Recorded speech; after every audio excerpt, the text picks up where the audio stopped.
Hola mi gente, ¿cómo están? Espero que estén muy bien.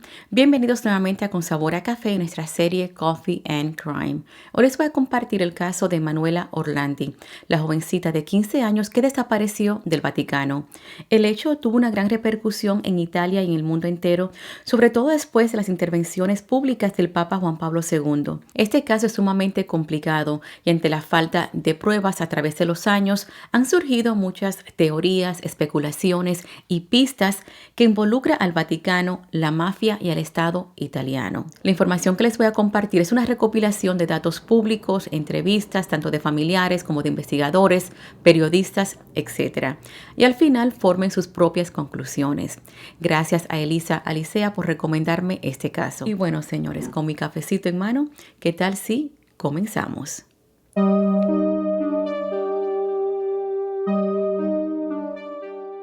Emanuela Orlandi nació el 14 de enero de 1968 en la Ciudad del Vaticano, en Roma, Italia. Era la cuarta hija del matrimonio de Ercole Orlandi y María Pesano. Ella y sus hermanos, Natalia, Pietro, Federica y María Cristina, crecieron en un edificio de apartamentos dentro de la Ciudad del Vaticano. Los niños tenían acceso de jugar y caminar por los jardines del Vaticano. Para ellos era un lugar seguro. La Ciudad del Vaticano es un país dentro de otro país. Es un estado soberano con sus propias leyes y considerado el estado más pequeño del mundo. Como muchos sabrán, es la sede de la Iglesia Católica. En el Vaticano viven alrededor de 800 personas, pero solo la mitad, es decir, 400 y pico, cuentan con derechos de ciudadanía. Y la familia Orlandi eran uno de ellos. Quiero hacer un paréntesis y aclarar que está el Vaticano, la Santa Sede y Ciudad Vaticano. Todo es un mismo lugar, pero por motivos de este video, cuando me refiera al Vaticano, me voy a estar refiriendo a la Santa Sede. Cuando diga Ciudad Vaticano, es del pueblo, para que no se me confundan, ¿ok? Bueno, vamos a continuar. La familia Orlandi ha vivido en Ciudad Vaticano por más de 100 años y han servido a 7 papas. El abuelo de Manuela trabajó en el Vaticano por muchos años. El padre de Manuela, Ercole Orlandi, era funcionario de la prefectura de la Casa Pontificia. Estaba encargado de clasificar y entregar la correspondencia del Papa Juan Pablo II, de sus reuniones, etc. Trabajaba muy de cerca con él, mientras que María, la madre, era ama de casa. No era una familia con mucho dinero, pero vivían cómodamente. A Emanuela le apasionaba la música. Tomaba clases de flauta, piano y cantaba en el coro. Ella asistía 3 veces a la semana al Instituto Tommaso Ludovico da Vittoria, en la Basílica de Santa Polinare, muy cerca de Plaza Navona. La escuela quedaba a 1,5 kilómetros de su casa. Ella tomaba el autobús número 64 y la dejaba a pocos metros de la escuela. El 22 de junio de 1983 era un día de verano muy caluroso. Emanuela tenía clases de música y le pidió a su hermano mayor, Pietro, que la llevara a su escuela. Pero él le dijo que no porque tenía planes de salir con su novia más tarde. Emanuela se molestó con él y se fue de la casa cerca de las 4:30 de la tarde. Pietro luego admite que pudo haberla llevado y hasta el día de hoy se arrepiente de no haberlo hecho. Más tarde, Emanuela llamó a su casa para hablar con su madre, pero no se encontraba. Entonces habló con su hermana Federica. Le dijo que un hombre que se identificó como representante de los productos Avon o Avon, no sé cómo ustedes lo conozcan, es una línea de cuidado de la piel, de maquillaje, no sé qué más tienen porque hace años que no sé de esos productos, pero bueno, él le dijo que era un representante de Avon. Se le acercó y le ofreció un trabajo donde ganaría mucho dinero repartiendo folletos de la marca en un desfile de modas. Le había ofrecido 375,000 liras italianas por distribuir los folletos. A Federica le pareció extraño, pues era mucho dinero para simplemente hacer eso y por un día de trabajo. Su hermana le dijo que tuviera mucho cuidado, posiblemente era una estafa, y que esperara hablar con sus padres antes de aceptar el trabajo. Emanuela dijo, ok, sí, está bien, y colgó. Luego que terminara con sus clases de música, Emanuel había acordado encontrarse con su otra hermana, María Cristina, alrededor de las 7 de la noche cuando saliera del instituto. Cristina esperó en el lugar acordado hasta las 7:30, pero Emanuela nunca llegó. Eso le pareció extraño y se fue. Cuando llegó a la casa le preguntó a sus padres por Emanuela. Ellos le dijeron que aún no había llegado de la escuela, lo cual era muy inusual. A las 9 de la noche la familia comenzó a entrar en pánico porque a esa hora se cerrarían las puertas de la ciudad, así que decidieron salir a buscarla. Las hermanas se quedaron en la casa llamando a hospitales. Pensaron que le pudo haber pasado algo, que estaba hospitalizada, mientras que Ercole y Pietro salieron a buscarla. Fueron a la escuela de música, pero obviamente ya estaba cerrada. Caminaron por los alrededores, la plaza y nada. Decidieron entonces poner una denuncia, pero le dijeron que era muy pronto, así que regresaron a la casa. Ellos también llamaron a otros familiares, amigos y compañeros de clases de Manuela, pero nadie tenía conocimiento de dónde podría estar. Esa noche nadie durmió. Todos estaban sumamente preocupados. A la mañana siguiente, Ercole y su hija Natalia presentaron la denuncia de la desaparición en la Inspección General de Seguridad Pública del Vaticano. Como suele suceder en casos de desapariciones de adolescentes, las autoridades siempre asumen que se fue por su propia voluntad, que está con un amigo, que se fue con su novio, y este caso no fue la excepción. Las autoridades le dijeron, no se preocupen, ella regresará. La familia Orlandi estaba seguro que ella no se iría voluntariamente. Emanuela estaba muy entusiasmada porque estaba ensayando para un recital de fin de año de su escuela de música. Debido a que las autoridades no le dieron el apoyo que ellos esperaban, la familia no se quedó de brazos cruzados y tomaron cartas sobre el asunto. Contactaron al periódico Il Tempo y pidieron que se publicara una foto e información de la joven en la página central. Debajo de la foto incluyeron el número de teléfono de su casa. Durante los próximos días recibieron cientos de llamadas. Muchas de ellas eran bromas, pero recibieron una en particular de un hombre que se identificó como Pierluigi. Dijo que estaba con su novia por la plaza de San Pantaleo, creo que lo estoy pronunciando bien, cerca de la escuela donde Manuela desapareció. Y vieron a una chica con una flauta y una mochila que vendía productos de Avon. Esa fue la única información que Pierluigi le dijo a los familiares. El servicio secreto se instaló en la casa de los Orlandi. Revisaron absolutamente todo, las cosas personales de la joven, e instalaron una grabadora en el teléfono para grabar todas las llamadas. Al inicio de la investigación, un guardia o agente de tránsito y un policía que se encontraba en la zona el día de la desaparición recordaron ver a una joven que correspondía con la descripción de Manuela hablando con un hombre en un BMW verde cerca de Palazzo Madama. El hombre le estaba mostrando un catálogo de cosméticos de Avon. Lo recuerdan porque se había estacionado en un lugar prohibido. El vigilante le dijo que tenía que mover el vehículo y supuestamente escuchó que el hombre le propuso a la joven que se verían más tarde. Los agentes escribieron al hombre como de 35 o 40 años, 1.5 metros de alto, delgado, cara larga y tenía 2 entradas. Con esa descripción lograron hacer un boceto. Un investigador tuvo la impresión que se parecía a Enrique de Pedis, el jefe de la Magliana, una de las bandas más peligrosas de Roma, pero no le dieron seguimiento porque, según información, él se había fugado al exterior. La mejor amiga de Manuela dijo que ese día ella llegó 10 minutos tarde a la clase de música, lo cual era inusual, porque ella era muy puntual. María Gracia Cassini, una compañera de clase, la vio en la parada de autobús que queda frente al edificio del Senado, en Corso Rinascimento, y habló unos minutos con ella. Mientras conversaba, Emanuela le dijo que tenía una cita. María se subió al autobús con otras compañeras y se fueron. Emanuela se quedó sola en la parada, presuntamente esperando al tal representante de Avon. Esa fue la última vez que la vieron. Una semana después de la desaparición recibieron una segunda llamada importante. Por suerte pudieron grabar la conversación. La persona se identificó como Mario. El hombre se refirió a Manuela como Bárbara o Barbarella. Dijo que un individuo que conoce vive con su novia y 2 chicas que venden productos, cosméticos, maquillaje, etc. Una de las chicas tenía el pelo oscuro y ella le había dicho que lo único que lamentaba es que tenía que hacer algo para la escuela, tenía un concierto o cantar, no recordaba muy bien. Y eso era verdad, porque recuerden que Manuela se estaba preparando para cantar en un recital de su escuela de música. Esos detalles nunca habían sido revelados. ¿Cómo esa persona lo sabía? Sin embargo, Mario no dio más detalles. La familia se sentía frustrada porque parecía que la investigación no avanzaba. No había ninguna pista excepto las 2 llamadas que habían recibido, pero no tuvieron ningún resultado. Así que decidieron mandar a imprimir cientos de carteles con la foto de Manuela. El 29 de junio, la ciudad de Vaticano se despertó con la cara de la joven desaparecida por todos lados. La familia pegó carteles por toda la ciudad, lo cual era muy inusual, pero estaban desesperados.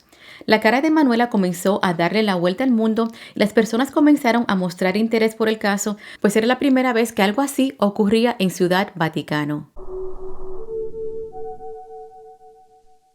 El Papa Juan Pablo II se presentó en la Plaza de San Pedro como todos los domingos. Ese domingo habló brevemente sobre Manuela. Dijo que compartía la preocupación de los padres y se solidarizaba con la familia Orlandi, e hizo un llamado a los secuestradores. Pidió a los responsables que la devolvieran a la familia. El mensaje del Papa tomó a la familia de Manuela por sorpresa, al insinuar que la joven había sido secuestrada. Aparentemente, él sabía información que ellos desconocían. Se preguntaron qué más el Vaticano sabía. Para muchas personas, ese fue el comienzo de un gran misterio. Todos comenzaron a preguntarse por qué el Papa habló de la desaparición de Manuela. ¿Cómo sabía que había sido secuestrada y estaba viva? Esa acción resultó muy extraña porque nadie se había comunicado con la familia ni con la policía para exigir un rescate o hacer alguna otra demanda por la liberación de la joven. Un sinnúmero de reporteros se interesaron en el caso. Es más, se podría decir que se obsesionaron con él y hasta el día de hoy lo siguen, como es el caso de Andrea Purgatori. Él ha seguido el caso por 35 años. Según este periodista, Andrea, el Papa no habla por hablar. Cuando lo hace es para comunicar un mensaje importante y claramente estaba enviando un mensaje a alguien. 2 días después, la familia y la oficina de prensa del Vaticano recibieron una llamada de los secuestradores. Un hombre con acento norteamericano, el cual fue apodado el americano, dijo que tenían a Emanuela y exigió hablar con el secretario de Estado del Vaticano, el cardenal Agostino Casaroli. El americano dijo que dejarían a Emanuela libre a cambio que las autoridades italianas liberen a Mehmet Ali Akka y dio un plazo de 14 días, es decir, para el 20 de julio. El americano hizo 16 llamadas a lo largo de los años desde cabinas de teléfonos públicos. Mehmet era parte de un grupo terrorista turco llamado los Lobos Grises y fue condenado a cadena perpetua por el intento de asesinato al Papa en mayo de 1981. 2 años antes de la desaparición de Manuela. Esa llamada acaparó la atención nacional e internacional, pues Manuela fue secuestrada para chantajear a las autoridades italianas y pedir la liberación de Mehmet era algo casi imposible. En esos momentos la familia pensó que nunca la volverían a ver. Ya era algo más grande de lo que podían lidiar. Las autoridades del Vaticano iban a estar de acuerdo en hacer ese intercambio. El 8 de julio, Mehmet fue llevado al cuartel de policía en Roma para ser interrogado. Mientras entraba, gritó que condenaba el secuestro de Manuela y no quería ser liberado. Dijo que no tenía nada que ver con la desaparición y se negaba a que lo intercambiaran por la joven. La prensa le preguntó por qué trató de asesinar al Papa. Él respondió que lo hizo por órdenes de la organización KGB y aseguró que la Unión Soviética lo había entrenado. Sin embargo, algunos periodistas no creían que fuera un secuestro por la KGB o motivos políticos. El 15 de julio, unos días antes de la fecha límite que habían dado los secuestradores, ellos llamaron nuevamente, pero en esta ocasión a las oficinas de ANSA, la prensa italiana. La persona le dio instrucciones al editor para que fuera a Plaza del Parlamento, donde encontraría un sobre con una prueba que ellos tenían a Emanuela. El editor corrió a la plaza y encontró el sobre y adentro había una copia de la matrícula de la Escuela de Música de Emanuela, con su foto, un recibo de pago de la inscripción y un mensaje escrito presuntamente por ella, que decía textualmente con mucho afecto su Emanuela. La familia estaban seguros que era la letra de la joven, pero para los investigadores esos documentos no eran prueba de vida porque eran copias y por lo tanto no confirmaban que ella estuviera viva en esos momentos. Las autoridades entonces le recomendaron a la familia que pidieran una prueba más contundente, algo que demostrara que Manuela seguía viva. El padre lo hizo por medio de una conferencia de prensa. El 17 de julio, el Papa hizo otra súplica a los secuestradores y nuevamente acaparó la atención de todo el mundo. Era la primera vez que un Papa se involucraba en un caso de un ciudadano. El Papa dijo que estaban haciendo todo lo humanamente posible para ponerle fin a la situación. Al día siguiente, ANSA, la oficina de prensa italiana, recibió otra llamada del americano. Le dio nuevamente instrucciones de dónde encontrar un segundo sobre. El periodista fue al lugar indicado y encontró una cinta de grabación. De un lado tenía el mismo mensaje solicitando el intercambio de Manuela por Mehmet. Del otro lado del cassette había un mensaje aterrador. Se escuchaba la voz de una joven siendo torturada, presuntamente sexualmente por 3 personas. Las autoridades luego dijeron que posiblemente se trataba de una película erótica y no de Manuela. Ese mismo día los secuestradores pidieron hablar por una línea de teléfono directa y privada para negociar la liberación de Manuela. Pero no querían hablar con las autoridades ni los familiares de Manuela, sino que querían negociar con el Vaticano. Y ellos aceptaron. Los secuestradores llamaron a esa línea directa a ese número indicado y pidieron hablar con el cardenal Agostino Casaroli. Él era el secretario de Estado del Vaticano en esos momentos. Sin embargo, la grabación se detuvo cuando Casaroli tomó la llamada. Hasta el día de hoy no se sabe qué hablaron el cardenal y el secuestrador.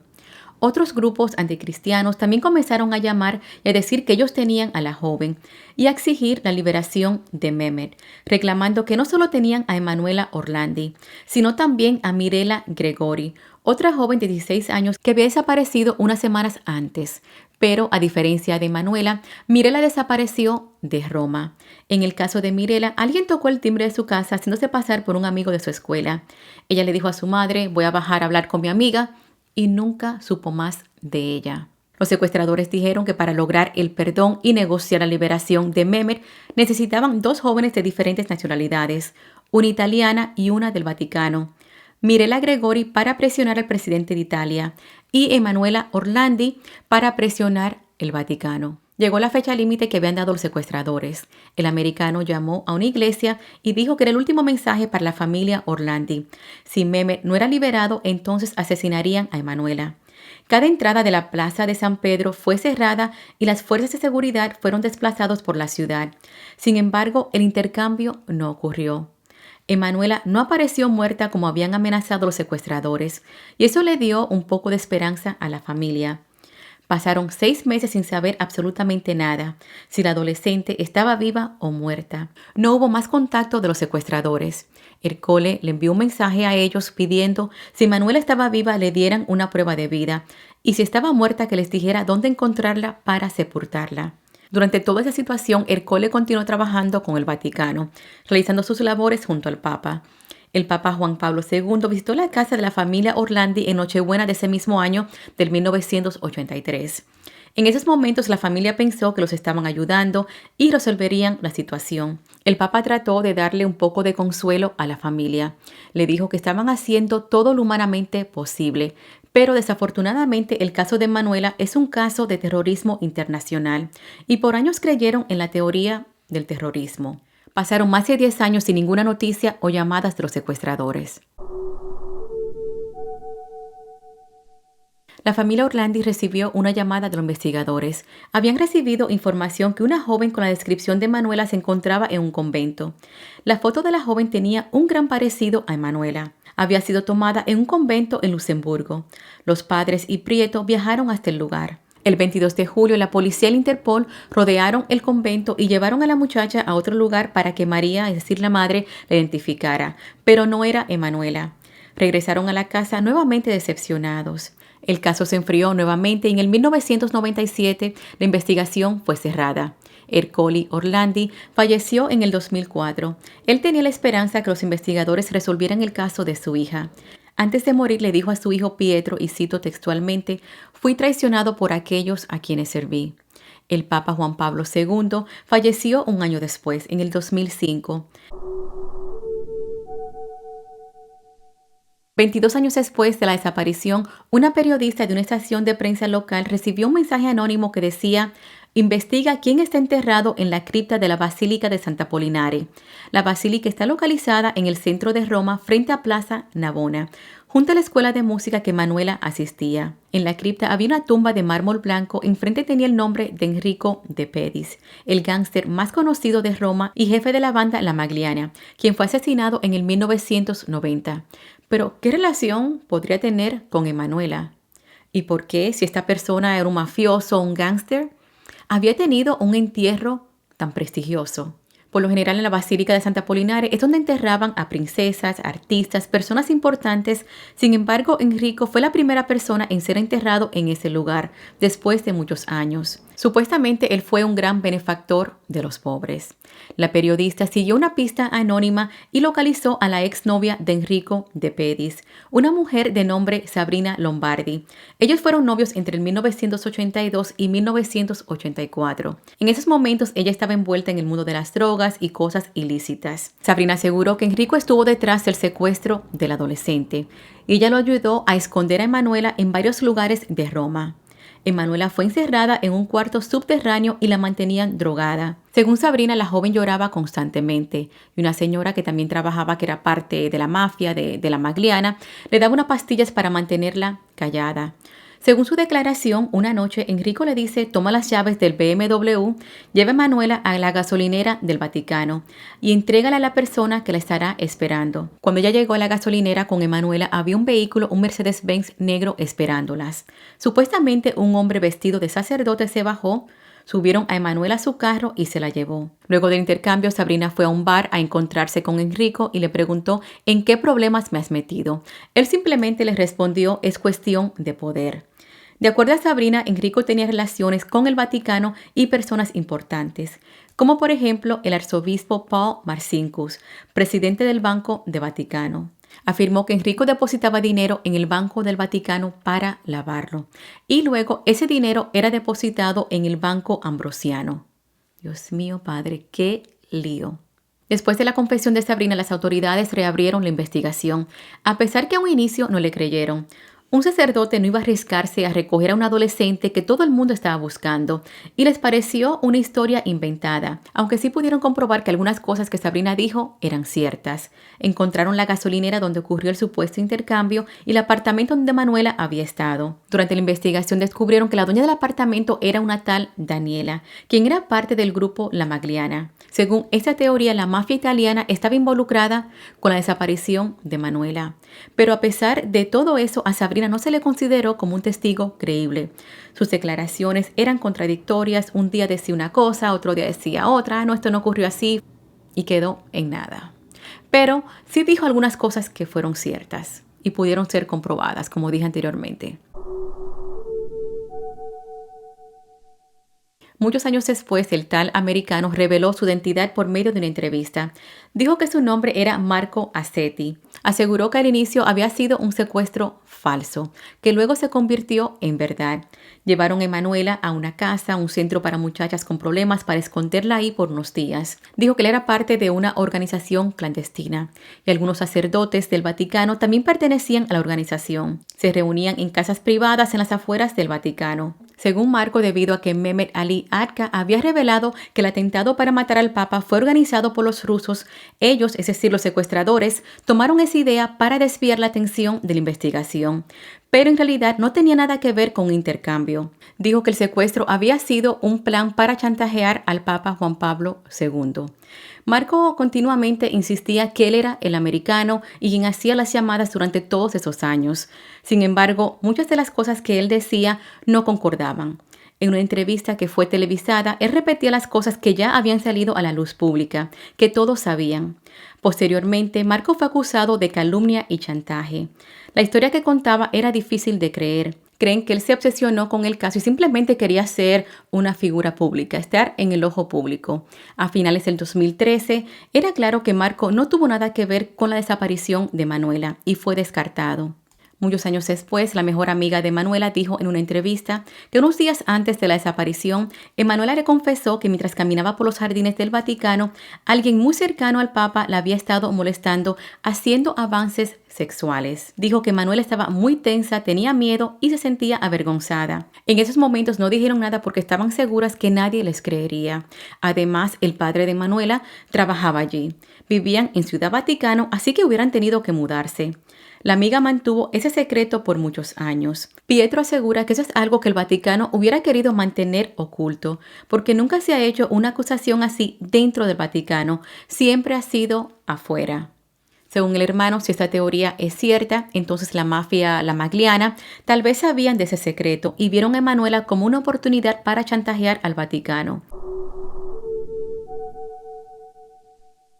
También está la teoría que todo esto sucedió para tratar de ocultar escándalos financieros, el Banco del Vaticano y la mafia. Recuerden que anteriormente le dije que el mafioso Enrico de Pedis fue enterrado en la Basílica de Santa Apollinare. Pietro pidió al Vaticano que abrieran su tumba, pero fue ignorado. Entonces recorrió a los medios de comunicación en busca de ayuda. Muchas personas lo apoyaron, pero las autoridades, el gobierno italiano y el Vaticano mantuvieron silencio. Entonces, familiares, amigos y personas de la comunidad marcharon por las calles pacíficamente, le hicieron saber al Vaticano que no eran tan intocables como años atrás.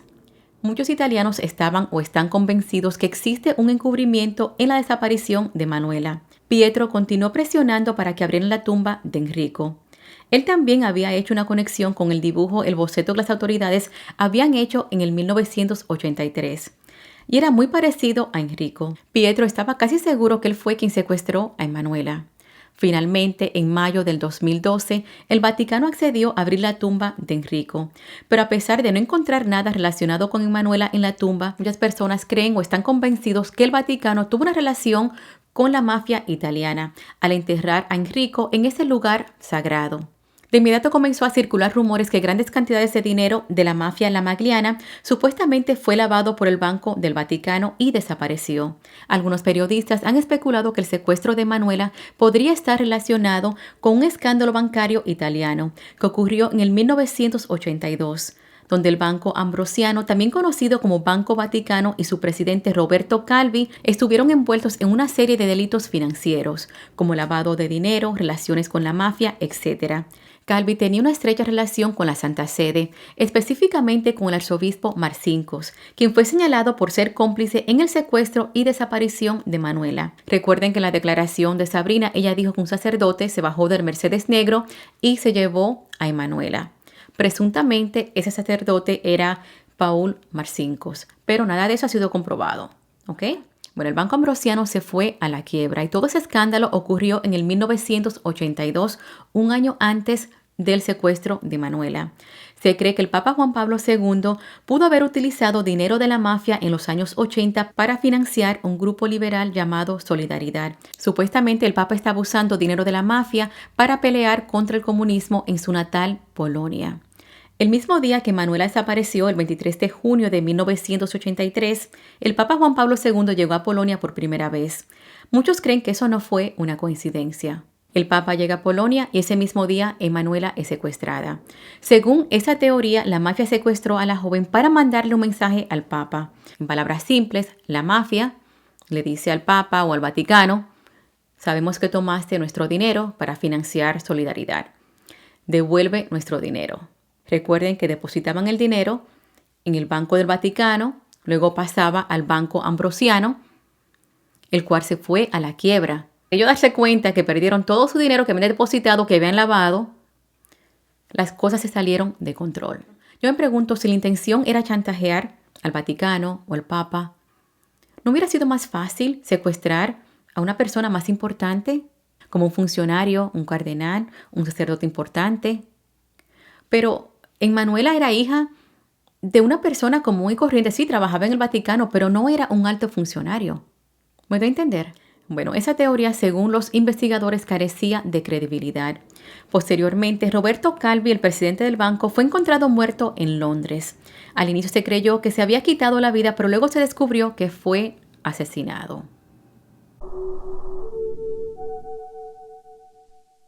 En el 2013, el Papa Francisco fue elegido. La familia Orlandi asistieron a una misa donde él estaba presente con la esperanza de hablar con él sobre el caso de Emanuela. Pero el encuentro fue tan breve que no pudieron hablar, no pudieron tener una conversación. Sin embargo, cuando Pietro se acerca a él a estrechar su mano, supuestamente el Papa Francisco le dijo textualmente: Emanuela está en el cielo. Pietro entonces le respondió: mi esperanza es que ella aún está viva. El Papa le repitió: Emanuela está en el cielo. Esa declaración sorprendió mucho a Pietro y pensó: si un jefe de Estado asegura eso, sabe algo que nosotros no sabemos, porque para la familia no había evidencia, no sabían si Emanuela estaba viva o muerta. Esa declaración del Papa le dio vida a otra teoría.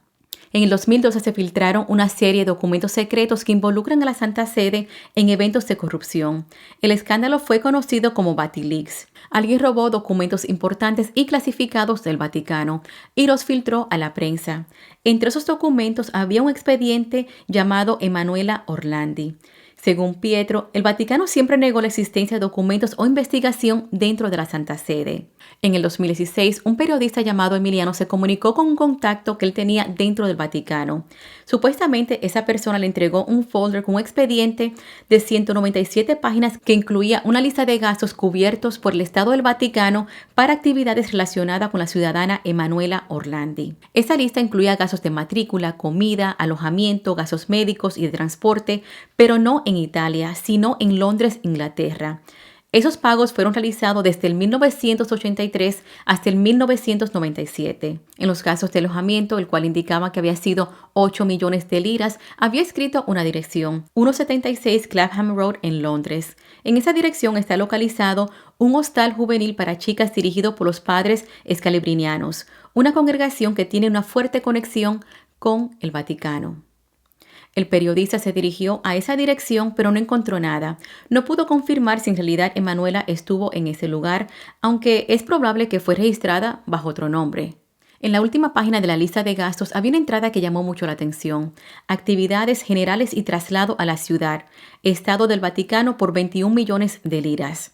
El periodista cree que es posible que Manuela haya muerto en Londres. Se cree que esos últimos casos que ocurrieron en el 1997 probablemente fue el costo de transportar el cuerpo de Manuela, lo que significa que la joven fue enterrada a poca distancia de su casa, mientras que su familia continúa buscándola por más de 40 años. Según Pietro, es posible cuando el Papa Francisco le dijo «Emanuela está en el cielo», él sabía exactamente lo que había pasado. Él asegura que ese descubrimiento es tan terrible que muchos creen que no es verdad, y si lo es, sería el mayor escándalo. El Vaticano, por su parte, desmintió esa teoría. Dijeron que esas alegaciones eran falsas y ridículas. Pietro contrató a una abogada que estuviera familiarizada, que conociera muy bien al Vaticano, para que los representara, y contrató a Laura Scrow. En el 2018, la abogada recibió un sobre blanco sin ningún remitente, no tenía ninguna información por fuera, con su correspondencia. Adentro había una carta que decía, y cito textualmente, «Si quieres encontrar a Emanuela, busca donde mira el ángel». Y adjunto había una foto de una tumba con la estatua de un ángel. Ella y Pietro se dirigieron al cementerio Campo Sagrado Teutónico, recorrieron las tumbas y encontraron el ángel de la foto. La abogada de inmediato le escribió al secretario de Estado, al cardenal Prieto Parolin, y solicitó que abrieran esa tumba. Supuestamente en ese lugar habían sido enterradas 2 princesas alemanas. Unos meses después, el Vaticano organizó la apertura no solo de la tumba donde se encontraba el ángel, sino también la que estaba al lado, con la esperanza de resolver el caso de Emanuela. Eso acaparó la atención de los medios y fue un acto sin precedentes. Sin embargo, las tumbas estaban vacías, no encontraron huesos, no había nada adentro, ni siquiera los restos de las princesas alemanas. La familia Orlandi está convencida que el Vaticano sabe lo que le pasó a Emanuela, pero se niegan a revelarlo para no crear un escándalo que perjudique a la Santa Sede. Pietro ha dedicado su vida a buscar a su hermana y ha seguido todas las pistas por más insignificante que sea. En el transcurso de estos 40 años han surgido muchos rumores dentro de la Santa Sede y muchas pistas han sugerido que alguien dentro del Vaticano puede saber la verdad, pero han guardado silencio. Como pudieron escuchar, hay muchas teorías alrededor del caso de Emanuela. Ninguna de esas teorías se han podido confirmar. Sin embargo, casi todas señalan que el Vaticano estuvo involucrado de una forma u otra. Han pasado 4 décadas y esta investigación sigue sin resolver. Para las autoridades el caso está cerrado, pero para la familia no. Ellos insisten que se continúe investigando. Ellos y periodistas de investigación creen que Manuela fue secuestrada con la intención de chantajear al Vaticano. Ella es la única ciudadana del Vaticano que ha desaparecido. La Ciudad Vaticano es una ciudad sagrada. Esas cosas no pasaban allí. En enero de este año 2023, el Vaticano finalmente ordenó reabrir la investigación, unos meses después del estreno de un documental en Netflix que se llama La chica del Vaticano. Es un documental que explora las teorías que rodean este caso. Si no lo han visto, os recomiendo que lo vean. Bueno, señores, ¡wow! ¡Qué caso! Este caso es sumamente interesante, está lleno de misterio, disfruté muchísimo investigarlo. Obviamente es imposible para mí compartirles absolutamente todo, es un caso viejo, ocurrió hace más de 40 años. Así que hagan su investigación, lean, vean el documental y saquen sus propias conclusiones. Me gustaría saber qué ustedes opinan al respecto. Así que dejen su comentario aquí debajo. Ya saben que me encanta leerlos. Antes de despedirme, quiero invitarte a que te suscribas al canal si no lo has hecho. Es totalmente gratis. Recuerda que comparto casos todos los domingos a las 6 de la tarde, hora este de Estados Unidos. Si te gustó este video o el contenido que comparto por el canal, regálame dedito arriba, recuerda comentar, compartir. Toda esa interacción le deja saber a YouTube que te gusta el contenido de mi canal y me ayuda a seguir creciendo. Muchas gracias por verme, nos vemos el próximo domingo. Bye bye.